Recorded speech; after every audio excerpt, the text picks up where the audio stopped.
कैसे हो सब लोग। उम्मीद करता हूं कि सभी अच्छे हो। आज फिर से एक कहानी लेकर आया हूं। आज मैं तुम्हें मुझा की कहानी सुनाऊंगा। चलो कहानी शुरू करते हैं। रात के सन्नाटे में लोगों की भीड़ एक घर की दिशा में बढ़ रही थी। आधी रात का समय था। लोगों के हाथों में मशालें जल रही थीं। कड़ाके की ठंड में भी लोगों के पसीने छूट रहे थे। दूर जंगलों से रात के पक्षियों की आवाज लोगों को भयभीत कर रही थी।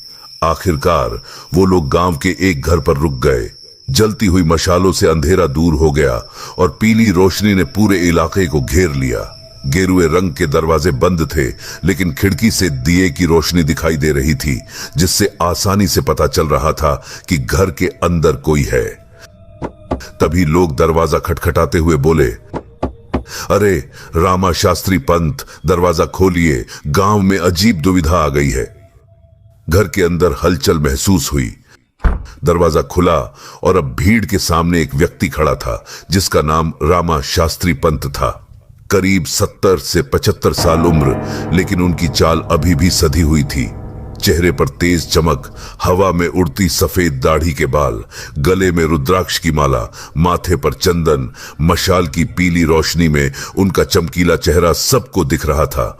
उन्होंने कड़क आवाज में गांव वालों से पूछा, क्या हुआ, समस्या क्या है? पंत मुझा जाग गया है। उनकी छाती धड़क रही थी। क्या मुझा जाग गया? ये कैसे संभव है? उनके चेहरे से साफ समझ आ रहा था कि बहुत बड़ी अनहोनी हो गई है। हाथ में रुद्राक्ष की माला लेकर वे तेजी से गांव की ओर चल पड़े। वास्तव में गांव में मुझा की अघोरी शक्ति का कोई प्राचीन इतिहास नहीं था। केवल मुझा नहीं, उस गांव में ऐसी कोई अमानवीय शक्ति नहीं थी। लेकिन मुझा का उस गांव में अचानक प्रकट होना सभी के लिए आश्चर्य की बात थी। खेत की रास्ते से गांव की ओर जाते समय राम शास्त्री पंत की दृष्टि दूर भयावह जंगल पर टिकी थी। एक पल, केवल एक पल, और राम शास्त्री पंत की दिव्य दृष्टि को कुछ ऐसा महसूस हुआ। हरा चेहरा, लाल चमकती हुई क्रूर आंखें, एक गंजा सिर, जिसके ऊपर एक छोटी सी चोटी। हाँ, वही मुझा था। उसके मुंह से खून टपक रहा था। ऐसा लग रहा था जैसे मानो अभी अभी उसने किसी का शिकार किया हो। राम शास्त्री पंत का हाथ उनके गले में पहने रुद्राक्ष की माला पर गया। उन्होंने अपनी आंखें बंद कर लीं और किसी मंत्र का जाप करने लगे। अगले ही पल उन्होंने आंखें खोलीं और राम शास्त्री पंत तभी बोलने लगे, चलो वहां, उस पीपल के नीचे कुछ है। इसके साथ ही हर कोई उस जंगल में शक्तिशाली विशाल पीपल के पेड़ की ओर चलने लगा। राम शास्त्री पंत ने पीपल के पेड़ के पास पहुंचते ही कहा, मुझा का वास इस पेड़ पर है। पेड़ के तने को ध्यान से देखो, तना काला पड़ गया है। इसी समय गांव में एक भयानक चीख गूंजी। सारी घटनाएं बहुत तेजी से घटित हो रही थीं। अब गांव वालों की हाथों में मशाल की पकड़ मजबूत हो गई। इससे पहले कि कुछ और होता, सभी गांव वालों ने गांव की ओर भागने लगे। जंगल में घास फूस, कीड़े मकोड़े, टहनियां कांटे पैरों तले कुचल दिए गए। मशाल की रोशनी में वो सब गांव की ओर दौड़े। सभी एक जगह पर रुक गए। सामने के मंजर देखकर हर किसी का गला सूख गया। 13 साल की लड़की मंदा का शव गांव के बीच में एक बरगद के पेड़ से ऊपर लटका दिया गया। हाथ पैर पर गहरे निशान थे, घाव थे, सर से खून बह रहा था।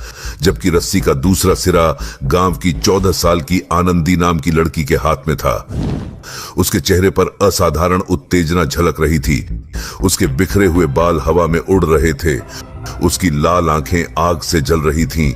दोनों हाथ खून से लथपथ। उसे देखकर गांव वाले एक पल के लिए चौंक गए। कुछ गांव वालों ने हिम्मत करके कहा, उसे पकड़ो, वो हत्यारी है, पिशाचिनी है, उसे जिंदा मत छोड़ो, उसे मार डालो, जला दो उसे। तभी भीड़ में से एक मशाल की रोशनी सामने आई। एक तेज दहाड़ सभी के कानों में गूंज उठी। वो आवाज रामा शास्त्री पंत की थी। रुको, ऐसा मत करो, उसके शरीर पर मुझा ने कब्जा कर लिया है। वो कुछ नहीं है, वो मुझा है। अगर तुम लोग और आगे जाओगे तो मारे जाओगे। मुझा का नाम सुनते ही सभी पीछे हटे। शास्त्री जी जोर जोर से मंत्र जपते हुए और आगे जा रहे थे। मुझा पीछे हटता जा रहा था। मुझा आनंदी के शरीर को छोड़कर असली रूप में आ गया था। हरा चेहरा, क्रूर रक्त रंजित आंखें गांव वालों पर एक राक्षसी दृष्टि डाल रही थीं, मानो बता रहा हो कि सबका विनाश निकट आ गया है। जैसे ही दोनों घुटनों पर बैठे मुझा ने दहाड़ना शुरू किया, शास्त्री जी ने मंत्र का उच्चारण शुरू कर दिया। आसमान में बिजली कड़कने लगी। गांव के लोग उसे देख नहीं पा रहे थे। तूफान शांत होते ही मुझा वहां से गायब हो गया। अगले दिन राम शास्त्री पंत के सामने गांव के लोगों को इस संकट से बचाने की बड़ी समस्या थी। उन्हें अब भी ठीक से समझ नहीं आया कि मुझा का इस गांव से क्या रिश्ता था। 2 दिन बाद वर्ष की सबसे बड़ी अमावस्या थी। उस दिन मुझा की ताकत 3 गुना ज्यादा हो जाएगी और वह अपने अंतिम लक्ष्य तक पहुंचने के पूरे प्रयास करेगा। लेकिन उसका अंतिम लक्ष्य क्या है, कोई नहीं जानता था कि वह क्या चाहता है। राम शास्त्री पंत ने जब मुझा का पूरा अध्ययन किया तो वह एक सिद्धांत पर पहुंचे। वह सिद्धांत था कि मुझा एक कुम्हार के लड़के की अतृप्त आत्मा है। अगर कोई लड़का मुंडन विधि यानी मुंज करने से पहले मर जाता है तो वह मुझा नामक एक अमानवीय शक्ति बन जाता है जो लोगों को परेशान करता है। मुझा का मुख्य उद्देश्य कुंवारी लड़की से शादी करना है या उसका कोई अन्य निजी उद्देश्य भी हो सकता है। राम शास्त्री पंत ने यह पता लगाने के लिए गांव में खोज शुरू की कि मुझा की उत्पत्ति वास्तव में कहां हुई थी। उन्होंने मुंज अनुष्ठान पूरा होने से पहले किस बच्चे की मौत हुई थी, यह जानकारी ली। उन्होंने मुझा को अपनी दिव्य शक्ति से चारों दिशाओं में खोजा। उन्हें कहीं पर भी कुछ नहीं मिला। इसलिए वह गांव वालों के पास गए और मुझा के बारे में गहराई से जानकारी जुटाना शुरू कर दिया। गांव वालों ने बताया कि उन्होंने जंगल में पहली बार मुझा को देखा, लेकिन राम शास्त्री पंत यह नहीं समझ पा रहे थे कि आखिर मुझा को आनंदी का शरीर क्यों चाहिए था। नमस्ते राम शास्त्री पंत, आपका इस तरह घर पर आना कोई आश्चर्य की बात नहीं है। हमें आपका और गांव वालों का शुक्रिया अदा करना चाहिए कि कल की घटना को गांव वालों ने मिलकर पुलिस तक नहीं जाने दिया। अरे, शुक्रिया कहने की जरूरत नहीं है। इसमें आपकी बेटी की कोई गलती नहीं है और गांव वालों ने कल रात अपनी आंखों से सब कुछ देखा है। अभी तो मैं कुछ अलग विषय में बात करने आया हूं। मैं आनंदी से बात करना चाहता हूं। हां, बिल्कुल। विकास कुट्टे और उनके परिवार कुछ दिन पहले ही इस गांव में रहने आए थे। विकास पोस्ट ऑफिस में कार्यरत थे, इसलिए उनका यहां ट्रांसफर हुआ था। विकास, उनकी पत्नी और एक बेटी का छोटा सा परिवार था। आनंदी उनकी बेटी है जो पढ़ाई में बहुत होशियार थी और उसे पेंटिंग और डांसिंग में भी विशेष रुचि थी। वह घंटों चित्र बनाती या पढ़ाई करती थी। आनंदी बेटा, देखो तुमसे मिलने कौन आया है। कल की घटना का असर आनंदी के मन और चेहरे पर महसूस हो रहा था। चेहरा थका हुआ था, मन भयभीत था। यह बिल्कुल सच है कि इंसान के दिमाग से परे अकल्पनीय शक्तियां दिमाग पर असर छोड़ती हैं। बेटा, क्या यहां आने के बाद से आपको कुछ अजीब अनुभव हुआ है, यानी कोई ऐसी चीज जो इंसान नहीं है या जो इस दुनिया में तुमने पहले नहीं देखी हो? हाँ चाचा, मैं चित्र बनाने के लिए जंगल के किनारे एक शांत जगह पर गई थी। मैंने देखा कि वहां एक पीपल के पेड़ पर लोगों ने धागे बांध रखे थे। मुझे पीपल का चित्र बनाना था तो मैंने वो धागे उतारकर फेंक दिए। बाद में मैंने देखा कि पीपल के तने का रंग बदल रहा था। अचानक से अंधेरा होने लगा। जब मैंने पेंटिंग करना शुरू किया तो मुझे महसूस हुआ कि मैं जो पेंटिंग कर रही थी उस पर मेरा कोई नियंत्रण नहीं था। ऐसा लग रहा था कि मानो कोई अदृश्य शक्ति ब्रश चला रही हो। मुझे लगा कि कोई मुझे नियंत्रित कर रहा है। आखिर वह मेरे सामने आया। हरा गंजा बच्चा, सूजी हुई लाल आंखें। वह शैतान मुझे देखकर हंस रहा था। मैं डर के मारे घर की तरफ भागी। वह गंजा बच्चा मेरे पीछे दौड़ रहा था। वह मुझे पकड़ना चाहता था। उस घटना के बाद वह लगातार मुझे दिखने लगा। वह घर, स्कूल, रास्ते, हर जगह नजर आता था। वह दिन और रात दोनों समय मेरे साथ था।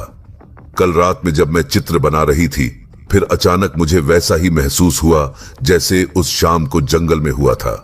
कोई मुझे नियंत्रित कर रहा था, मेरे हाथ को किसी के द्वारा नियंत्रित किया जा रहा था। चित्र धीरे धीरे समझ आने लगा। ये वही हरे चेहरे वाला लड़का था जो किसी को फांसी लगा रहा था।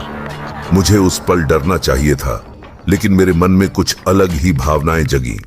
चित्र में बनी लड़की को देखकर मुझे बहुत गुस्सा आया। मुझे लगा कि अगर यह लड़की सामने आ गई तो मैं उसे मार डालूंगी। रात के अंधेरे में मैं अकेली रास्तों पर भागने लगी। यह मैं नहीं कर रही थी, कोई और कर रहा था। मैं बस देख पा रही थी। मेरा ध्यान दीवार पर गया तो मुझे मेरी छाया दिखी, लेकिन मेरी पीठ पर कोई बैठा हुआ था और वह शायद वही हरा बच्चा था जो कठपुतली की तरह मुझसे यह हरकतें करवा रहा था। चांदनी रात में गांव से गुजरते हुए मैंने अपने स्कूल की दोस्त मंदा को देखा। उसे देखते ही मैं पागल हो गई। खून, मैं और खून देखना चाहती थी। पहले मैंने उसे पत्थर से मारा और अंत में मैंने उसे रस्सी से लटका दिया। लेकिन अंकल, मैं सच बोल रही हूं, यह सब उस गंजे बच्चे ने मुझसे करवाया। आनंदी ने अंदर जाकर राम शास्त्री पंत को वह चित्र दिखाया। चित्र में मुझा एक लड़की को पेड़ में फांसी देकर लटका रहा था। अच्छा, इसका मतलब है कि मुझा आनंदी के शरीर के लिए इस चित्र के माध्यम को उपयोग कर रहा है। यह एक संयोग ही है। शायद मुझा को मृत्यु से पहले चित्र बनाना बहुत पसंद था और आनंदी वहां चित्र बनाने चली गई। शाम को राम शास्त्री घर पहुंचे। वे गहरी सोच में डूबे हुए थे। उन्हें समझ आ गया था कि मुझा किस तरह गांव में प्रकट हुआ, लेकिन उन्हें यह समझ नहीं आ रहा था कि मुझा का उद्देश्य क्या है। धीरे धीरे रात होने लगी और गांव की सड़कों पर सन्नाटा छा गया। जंगल से भेड़ियों के रोने की आवाजें आने लगीं। लोगों ने अपने दरवाजे और खिड़कियां बंद कर लीं। मुझा का खौफ पूरे गांव पर दिखाई दे रहा था। मध्य रात्रि का समय था और राम शास्त्री पंत खटिया पर सो रहे थे। बाहर से हवा का तेज झोंका घर में घुसा और दीवार पर लटकी लालटेन एक ही बार में बुझ गई। राम शास्त्री पंत की आंखें खुली की खुली रह गईं। यह अंधेरा सामान्य नहीं था, यह बहुत ही डरावना था। खिड़की के बाहर आनंदी खड़ी थी, चुपचाप एकदम गुड़िया जैसी। अरे आनंदी, तुम कब आई? आओ, घर के अंदर आओ। क्या मैं सच में अंदर आ जाऊं? हाँ, बिल्कुल। आनंदी के चेहरे पर एक शैतानी हंसी थी। राम शास्त्री पंत उठकर रसोई में चले गए। उनकी दिव्य मणकों में एक तारे की उत्तेजना महसूस हुई। यह एक अमानवीय शक्ति थी। उन्होंने एक दिया जलाया और जैसे ही बाहर के कमरे में आए, उन्होंने देखा कि आनंदी अंधेरे में एक कोने में खड़ी थी। दिए की रोशनी से आनंदी की परछाई दीवार पर दिखाई दे रही थी। उसकी पीठ पर कोई बैठा हुआ था और दूसरे ही पल एक भयानक जानवर आनंदी के पीछे से दीवार पर चढ़ने लगा और नीचे आ रहा था। मुझा की नुकीली नाखून और सूजी हरी आंखों को देखकर राम शास्त्री पंत भी एक पल के लिए डर गए। मुझा जमीन पर कूदा और घुटनों पर बैठकर बोलने लगा, शास्त्री, तुम क्या सोचते हो तुम मुझे इस गांव वालों से बचा लोगे? तुम कुछ नहीं कर सकते। अमावस्या के दिन मैं इस गांव की सभी लड़कियों का खून पी जाऊंगा और तुम कुछ नहीं कर पाओगे। मुझा किसी बंदर की तरह उछलकर शास्त्री जी के पास आया। मरने के लिए तैयार हो जाओ बुढ़े। एक नुकीले नाखून के पंजे का वार पंत की गर्दन पर हुआ। खून चारों तरफ बिखर गया। राम शास्त्री पंत जमीन पर गिर पड़े। उनकी आंखों के सामने अंधेरा सा छा गया। मौत उनके सामने थी, लेकिन तभी उनके अंतर्मन से कुछ शब्द सुनाई दिए। अभी मरना नहीं है, अभी मरना नहीं है, अभी मरना नहीं है। गांव को बचाना है, गांव को बचाना है। मुझा धीरे धीरे करीब आ रहा था। राम शास्त्री पंत ने मुझा से बचने के लिए एक मंत्र का जाप शुरू किया। वह काल भैरव का मंत्र था। मन की सारी शक्ति एक बिंदु पर केंद्रित हो गई। उनके चारों ओर आध्यात्मिक शक्ति की एक अदृश्य आभा बन रही थी। वह शक्ति मुझा को पीछे हटाने के लिए पर्याप्त थी, मुझा बिजली की तरह पीछे हट गया और भाग गया। अगले दिन राम शास्त्री पंत को समझ नहीं आया कि क्या करें और क्या न करें। अंततः वे अपने गुरु से मिले और घटित सारी घटनाएं क्रम से उन्हें बताईं। गुरुजी ने उन्हें दिशा भेदक विद्या अध्ययन करने की सलाह दी। कई वेद और पुराणों को पढ़ने के बाद राम शास्त्री पंत ने दिशा भेदक के खोए हुए ज्ञान को प्रकाशित किया। दिशा भेदक ज्ञान से उन्हें पता चला कि यह संकट दक्षिण दिशा से आया है। वे अपने गांव से दक्षिण दिशा में चलने लगे। करीब 10-12 किलोमीटर चलने के बाद वे ताड़सवाड़ी गांव पहुंचे। उन्हें यह समझने में देर नहीं लगी कि यह मूझा यहीं से आया है। काफी खोजबीन और पूछताछ के बाद कुछ बातें उनके ध्यान में आईं। 50 साल पहले की बात है। उस समय राम शास्त्री पंत हिमालय में तपस्या कर रहे थे। यह कहानी इनामदार परिवार की है। ताड़सवाड़ी पर लगभग अकेले ही नियंत्रण रखने वाला इनामदार परिवार न केवल धनवान था, बल्कि राजनीतिक क्षेत्र में भी उनका पूरा दबदबा था। इनामदार परिवार में प्रकाश राव इनामदार और उनकी पत्नी सावित्री राव इनामदार भी शामिल थे। उनके 3 बच्चे थे, जिनमें एक बच्चा गूंगा था। उसका नाम संजय था। गूंगा संजय को चित्र बनाने में विशेष रुचि थी। संजय अपनी सारी बातें चित्रों के माध्यम से बताता था। चित्र ही उसकी भाषा थी। उसकी मां सावित्री संजय से बहुत प्यार करती थी, लेकिन पिता उसे परेशान करते थे और उसे डांटते थे। गूंगे संजय को कभी अपने पिता का प्यार नहीं मिला। भाईचारा, पितृ प्रेम, सामाजिक प्रेम कभी उसके भाग्य में नहीं आया। उसकी कालिका नामक एक प्रेमिका थी, जो उससे चित्र के माध्यम से बातें करती थी। बाद में कालिका की बाल विवाह के बाद संजय को अकेलापन महसूस होने लगा। वह काफी अकेला हो गया। अब उससे बात करने वाला कोई नहीं था। ताड़सवाड़ी गांव के पास ही तोड़नवाड़ी गांव में एक विद्यालय था। संजय उसी विद्यालय में पढ़ता था। वहां की लड़कियां हमेशा उसे परेशान करती थीं, उसे चिढ़ाती थीं, उसके बनाए चित्रों को फाड़ देती थीं। बेचारा संजय कुछ नहीं कर पाता था। 12 वर्ष की आयु में उसने मुंडन होने के 12 दिन पहले एक कुएं में कूदकर आत्महत्या कर ली। मृत्यु के समय कालिका के दूर जाने पर, समाज के प्रेम से वंचित हो जाने पर और पिता का प्यार न मिलने के कारण वह क्रोध और आक्रोश से भर गया था। जब राम शास्त्री पंत संजय के इनामदार परिवार के सबसे बड़े भाई चिरंजीव से मिले, चिरंजीव ने अपने घर के तहखाने में रखे संजय के जो बनाए हुए चित्र राम शास्त्री जी को दिखाए। हर चित्र में उन्हें संजय के मन की अवस्था समझ आई। एक चित्र में एक मां और पिता अपने 2 बच्चों के साथ बैठे थे, जबकि उनका तीसरा बच्चा कुछ दूरी पर जमीन पर अकेला बैठा था। एक अन्य चित्र में एक छोटी लड़की और एक लड़के को हाथ में हाथ डाले चलते हुए दिखाया गया था। उस चित्र में संजय और कालिका के बीच का प्रेम दिखाया गया था।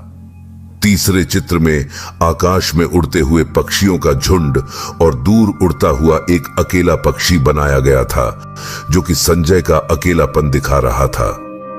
चौथे चित्र में एक लड़का और रोती हुई लड़की की शादी को दर्शाया गया था। वह कालिका की शादी का चित्र था। संजय ने यह चित्र शायद शादी के कुछ समय बाद ही बनाया होगा। 5वें चित्र में एक लड़का था जो लोगों के पैरों तले कुचला जा रहा था। यह चित्र संजय की सामाजिक स्थिति को दर्शा रहा था। 6ठे चित्र में एक लड़के को लड़कियों को मारते हुए दिखाया गया था। संजय के मन का गुस्सा इस चित्र में साफ साफ दिखाई दे रहा था। चिरंजीव ने बताया कि सुजय ने आत्महत्या करने के बाद उसके शव को गांव वालों ने जंगल में दफना दिया। हिंदू धर्म में बच्चों के शव को जलाया नहीं जाता और समय बीतने के बाद वहां एक पीपल का पेड़ उगने लगा। तहखाने में सभी चित्रों को देखकर राम शास्त्री पंत को सुजय की पूरी कहानी समझ में आ गई। बाद में सुजय मुझा बन गया और उस पीपल के पेड़ पर भटकता रहा। आनंदी की चित्रों के माध्यम से उसे आनंदी को नियंत्रित करने का तरीका मिल गया। अब उसका क्रोध और गुस्सा तोड़नवाड़ी पर बरसने लगा। चित्र ही उसका माध्यम था जिससे वह पीपल के पेड़ को छोड़कर आनंदी के साथ गांव में आ गया। और अब ब्रह्म राक्षस होने के कारण उसमें असीमित शक्तियां आ गई थीं और वह बहुत भयानक शक्ति से बोल सकता था। अमावस्या आते ही राम शास्त्री पंत ने सारी व्यवस्था कर दी। वह जानते थे कि सुजय का मूछा अब किसी को माफ नहीं करेगा। इसके लिए उन्होंने सारी तैयारी कर ली थी। उन्होंने पीपल के पेड़ के नीचे हवन, तेल, घी, फूल, अनाज और एक थैला लाया था। अमावस्या की रात होते ही मुझा आनंदी के शरीर को उठाकर अपने साथ ले जाने वाला था, लेकिन उससे पहले वह पूरे गांव में खून की नदियां बहाने वाला था। गांव अस्त्री मंत्र द्वारा अभिमंत्रित था, इसलिए मुझा उसमें फंस गया था। विधि के समय आनंदी किसी कठपुतली की तरह चलकर राम शास्त्री पंत के सामने आई और थोड़ी ही देर में उसकी पीठ पर लटके मुझा ने अपना सिर बाहर निकाला। वह हंस रहा था और गुस्से से चिल्ला रहा था। आनंदी के हाथ पकड़कर उसने आनंदी का चेहरा नोच लिया। आनंदी के चेहरे से खून टपकने लगा। मुझा ने जीभ से वह खून चखा और बड़ी तृप्ति से बोला, सुन बे बुढ़े, मेरे रास्ते में मत आ, वरना अंजाम बुरा होगा। राम शास्त्री पंत ने अपने थैले से सुजय के बनाए चित्र निकाले और मंत्र जाप करके चित्रों को अभिमंत्रित कर दिया। मुझा का ध्यान उन चित्रों पर जैसे ही गया, वह चित्रों की तरफ खींचने लगा। नहीं नहीं, आ आ। मुझा चित्रों में कैद हो गया। किसी पागल बंदर की तरह वह एक चित्र से दूसरे चित्र में कूद रहा था। बाहर निकलने की पूरी कोशिश कर रहा था, पर उसकी हर कोशिश नाकामयाब हो रही थी। नहीं नहीं, मुझे बाहर निकालो। हाँ हाँ निकालो, नहीं छोड़ूंगा। इन लोगों ने मुझे बहुत दुख दिया है। गांव की लड़कियां मुझे हमेशा परेशान करती रही हैं। उनका अंत करके ही मैं जाऊंगा। माना कि तुम्हारे साथ अन्याय हुआ है, लेकिन किसी की जान लेना इस अन्याय के लिए बहुत बड़ी सजा है। मरने के बाद भी तुम कई वर्षों तक भटकते रहे हो।